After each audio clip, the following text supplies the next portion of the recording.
आपने कभी महसूस किया है जब सूरज की पहली किरण जल की लहरों को छूती है तो वो सिर्फ रोशनी नहीं फैलाती, वो जीवन जगा देती है। छठ पूजा उसी जीवन जागरण का पर्व है जहां मनुष्य, प्रकृति और ऊर्जा तीनों एक ही लय में सांस लेते हैं। जब हम उगते और डूबते सूर्य को अर्घ्य देते हैं तो हम केवल पूजा नहीं करते बल्कि उस शक्ति को प्रणाम करते हैं जो हमें हर दिन जीवन देती है। सूर्य की किरणें जब जल की सतह से परावर्तित होती है तो उनका प्रभाव केवल आंखों तक नहीं, आत्मा तक पहुंचता है। विज्ञान कहता है सुबह और शाम की ये किरणें शरीर में विटामिन डी और सकारात्मक हार्मोन्स को सक्रिय करती है। पर परंपरा कहती है यही वो क्षण है जब आत्मा और प्रकृति का संवाद होता है।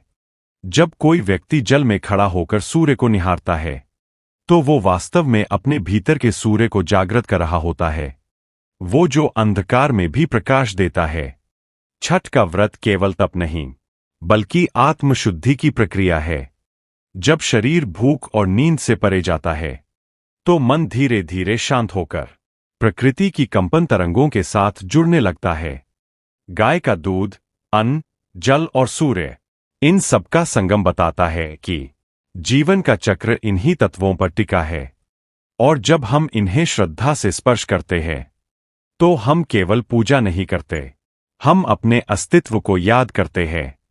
छठ हमें सिखाता है सूर्य के बिना कुछ भी स्थायी नहीं और श्रद्धा के बिना कोई ऊर्जा जीवित नहीं। तो इस बार जब आप अर्घ्य दें तो केवल जल में नहीं, अपने हृदय में भी एक सूर्य उगाए जो प्रेम, कृतज्ञता और प्रकाश से भरा हो।